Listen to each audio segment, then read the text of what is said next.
What's up everyone, and welcome back to another daily video. We upload at 9 a.m. every single day, so make sure you subscribe, click that notification bell, that way you can stay up to date to our daily projects. We also have merchandise, so make sure you check out that link in the description below. Today we're going to be working on my 2007 Honda CBR600rr, just getting it ready for this year's riding season.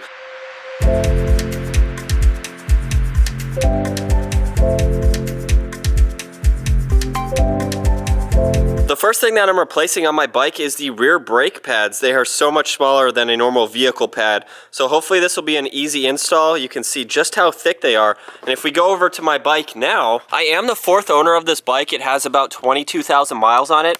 These could in fact be the original brake pads. You're probably not going to be able to see how thin they are on the bike, so once I get them out, I'll show a detailed before and after. They are definitely worn. In order to get this pad out, I believe it's just this bolt on the back side and the one on the front. So I'm using a 5/16 socket for the back side. I'm not sure what size this is on my multi-tool. It is not labeled.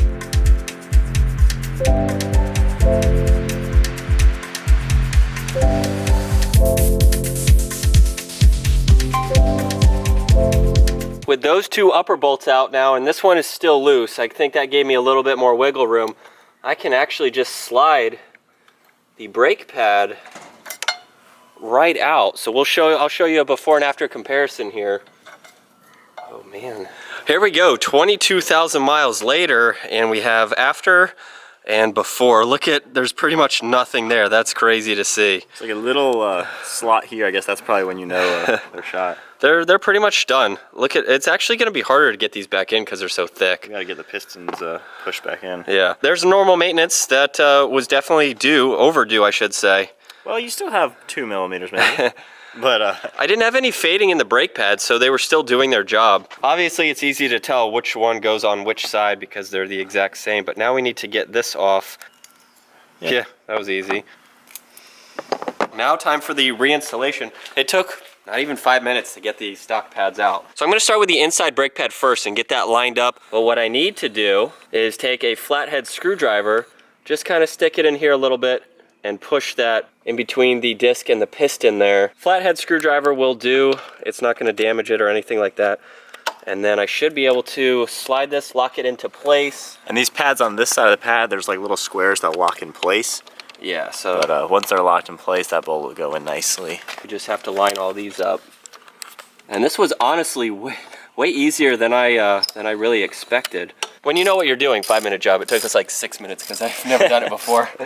Now we're gonna go ahead and do a brake test just to make sure they work. Brian, if you can be my rear brake person. You ready? Yep. Ready again. Might be easier if we started the bike and put it in first gear, huh?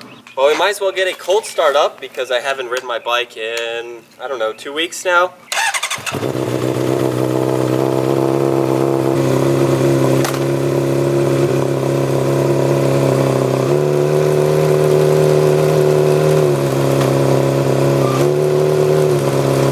With the brake pads reinstalled now, it's time to move on to a new air filter. I've had this bike almost 3 years now, and the air filter that is in the bike currently is the one that was in it when I bought the bike. So I've cleaned it once, but over the 3 years, I'm not sure how old it is. I don't know if any of the previous owners have changed it. So here is my new high flow one. So we have a good comparison to see how clean this is. In order to get the air filter out, it sits right about here in front of the gas tank. So I need to remove the whole gas tank shell, all the side fairings and everything in order to get that off.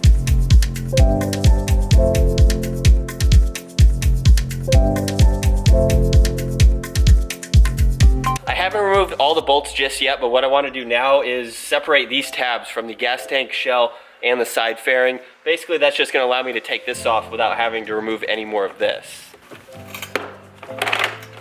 There we go. So now that that's loose, I really don't have to do anything else on this, but I had to take these 2 bolts out in order to, you can see it kind of shake there a little bit. There we go. Next up, I need to remove this bolt in the front along with this little tab on this side, same thing on the other side, and I actually do need to remove the seat because there is a bolt right here that I need to get to.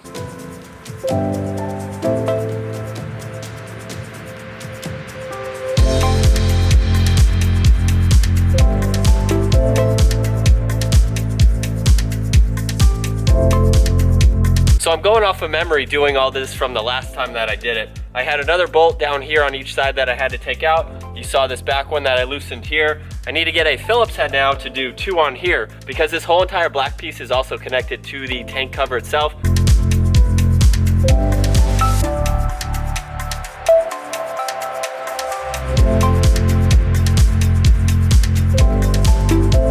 So I had to change up and go into the garage. It's starting to rain outside, but we are getting closer to the air filter. I have about 6 or 7 Phillips head screws that I have to take off in order to remove this little module here, and then also take off basically the cover to the air filter.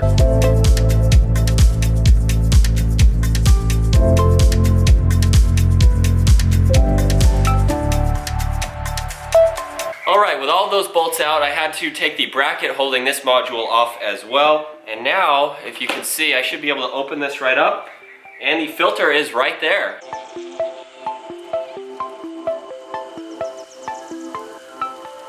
So with those top 2 bolts out of the way, I just have to pull this air filter towards the gas tank itself, and then I can just pop it right out,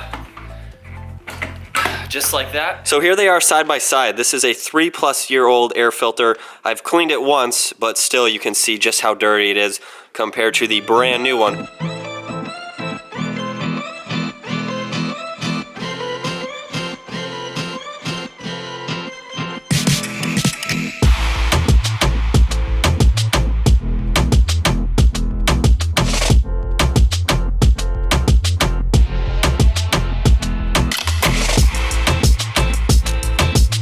Welcome to a new day, you guys. I finished buttoning up the upper half of the bike with the air filter and getting all of that situated and squared away. Now what I need to do is remove the lower fairings here, so I didn't put any of the bolts back because it's attached to those, of course. So if you have a CBR, this is a fairly easy process for the oil change.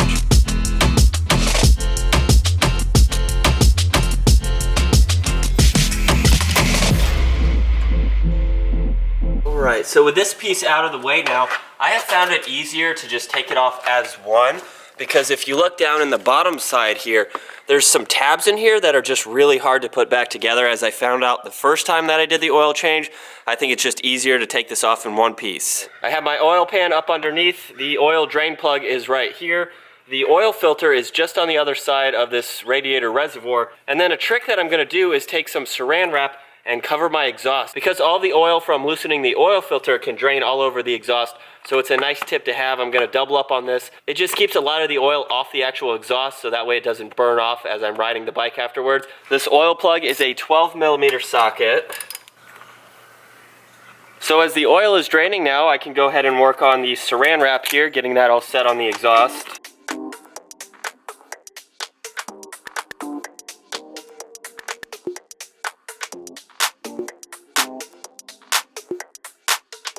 All the oil has drained now. That took about 5 minutes. I have the oil plug back in. Here's all of the saran wrap for the oil filter right there. The goal is to try to get it to puddle up in here as much as possible, and then even kind of go in between the exhaust and drain down into the pan. Now last time I did this, I only put this in about hand tight. So it should be fairly easy to take it out. There we go. So now hopefully all the saran wrap is in a good spot for this to come out.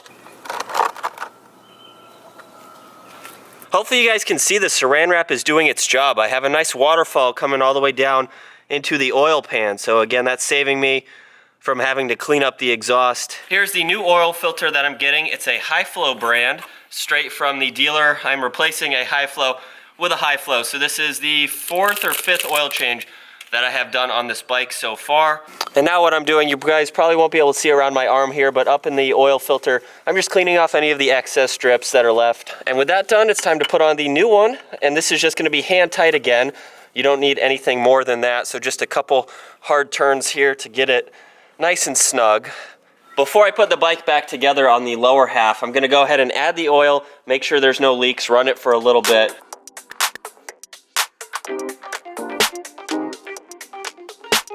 So the bike calls for about 3 quarts of oil, so this is quart number 2.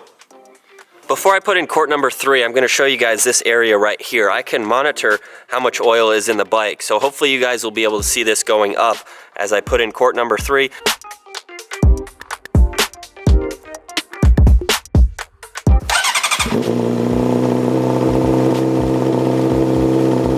So just in that short startup, maybe you guys can see some of the oil burning off. That is why I recommend you cover it, because I'm gonna have to clean all of that off so I don't smell any of that burning oil, or it you know, catches fire or something like that. So looking back at the oil gauge here, it's about a quarter right now. I'm gonna let the bike sit and see how much it fills up, and then depending on where that level is, I can either add a little bit more oil or leave it right where it is.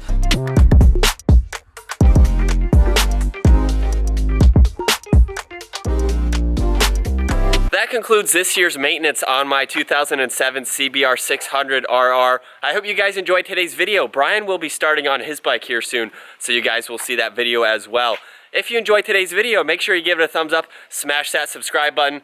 We'll see you guys next video.